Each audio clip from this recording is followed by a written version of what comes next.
గత కొన్ని సంవత్సరాలుగా తెలుగుదేశం పార్టీ కోసం కష్టపడి పనిచేస్తున్నాం. 2019 ఎన్నికల్లో వైఎస్ఆర్ కాంగ్రెస్ పార్టీ అధికారంలోకి వచ్చినప్పుడు ఎన్నో ఇబ్బందులు పడ్డాం. అయినా 2024 ఎన్నికల్లో కూటమి ప్రభుత్వం అధికారంలోకి రావడంతో చాలా సంతోషపడ్డాము.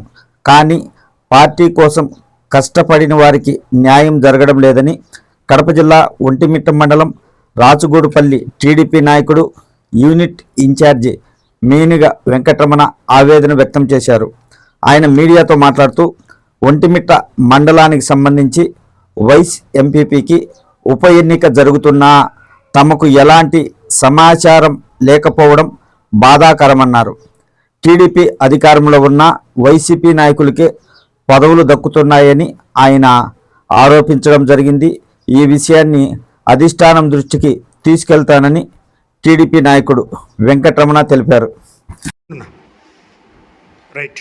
తెలుగుదేశం పార్టీ వ్యవస్థాపక అధ్యక్షులు కీర్తిశేషులు దివంగత విశ్వవిఖ్యాత నటసార్వభౌమ పద్మశ్రీ డాక్టర్ నందమూరి తారక రామారావు గారికి శిరస్సు వచ్చి పాదాభివందనాలు తెలియజేస్తూ తెలుగుదేశం పార్టీ రథసారథి, స్వర్ణాంధ్ర సారథి, యావత్ ప్రపంచ దేశాల్లోనే ఆంధ్ర రాష్ట్ర కీర్తి ప్రతిష్టలు చాటి చెప్పినటువంటి ఘనత నవ్యాంధ్రప్రదేశ్ తొలి ముఖ్యమంత్రి వర్యులు ప్రస్తుత ముఖ్యమంత్రి నారా చంద్రబాబు నాయుడు గారికి శిరస్సు వచ్చి పాదాభివందనాలు తెలియజేస్తూ మరి ఈరోజు ఒంటిమిట్ట మండలంలో మండల పరిషత్ ఉపాధ్యక్షురాలిగా నల్లగొండు లక్ష్మీదేవి అనే ఆమెను ఈరోజు ఎన్నుకోవడం జరిగింది.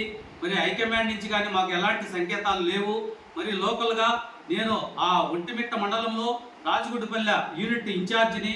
మరి ఈ నల్లగొండు లక్ష్మీదేవి అనే ఆమె కూడా నా మిస్సెస్ మీనిగ లక్ష్మీదేవి పైన ఆ రోజు పోటీ చేయడం జరిగింది. మేము మరి అనివార్య కారణం ఆ రోజు వైసీపీ గవర్నమెంట్లో వాళ్ళు చేసినటువంటి ఏకగ్రీవంలో కూడా మేము కూడా కోల్పోవడం జరిగింది ఆ స్థానాన్ని. మరి ఈరోజు ఏం అవసరం ఉంది నాకు కండువా వేసి మరి ఈరోజు మాకు ఇంటిమేషన్ ఈ మండల పార్టీ తెలుగుదేశం పార్టీ అధ్యక్షునికి కానీ మాకు కానీ ఎవరికి కూడా ఇంటిమేషన్ తెలుగుదేశం పార్టీ సీనియర్ కార్యకర్తలకు ఎవరికి ఇంటిమేషన్ లేకుండానే ఆమెను ఎన్నుకొని మరి ఎన్నుకోవడంలో కూడా ఈరోజు వాళ్ళు వైసీపీనా లేకపోతే తెలుగుదేశం అని నేను ప్రశ్నిస్తున్నా. ఎందుకంటే వాళ్ళ అవసరం ఇప్పుడు ఏముంది? ఏమీ లేదు. మరి మండల పరిషత్తు మండల పరిషత్ అధ్యక్షులు కూడా వైసీపీనే. మరి ఇప్పుడు ఈరోజు ఎన్నుకున్నటువంటి ఉపాధ్యక్షురాలు కూడా వైసీపీనే. మరి వాళ్ళు కండ వయసంత మాత్రం తెలుగుదేశంకు మారిపోతారా? గత 30 సంవత్సరాలుగా నేను తెలుగుదేశం పార్టీకి గ్రామ కమిటీ కార్యదర్శి నుండి ఈరోజు Vontimitta unit incharge, Rajampet assembly BCL అధ్యక్షునిగా, రాష్ట్ర తెలుగుదేశం పార్టీ వాల్మీకి సాధికారత కమిటీ రాష్ట్ర కార్యదర్శిగా పనిచేస్తున్నాను. మరి నాకే ఇటువంటి అన్యాయం, నా ఇంటిమేషన్ కనీసం ఇంతైనా కానీ మెసేజ్ లేకుండా పార్టీలో చేర్చుకోవడం అనేది ఈరోజు ప్రెస్ మీట్ చేయడం చాలా తప్పిదనేది. నేను హైకమాండ్ దృష్టికి దీన్ని ముక్త కంఠంలో ఖండిస్తూ తీసుకెళ్తాను. తొందరలో నాకున్నటువంటి పదవులు కూడా నేను రిజైన్ చేస్తా. మరి నాకు జరిగినటువంటి ఇలాంటి అవమానం తెలుగుదేశం పార్టీలో ఏ కార్యకర్తకు జరగకూడదని ముక్త కంఠంతో ఖండిస్తూ సెలవు తీసుకుంటున్నాను. జై హింద్, జై తెలుగుదేశం, జై చంద్రబాబు, ఎన్టీఆర్ అమర్ రహే.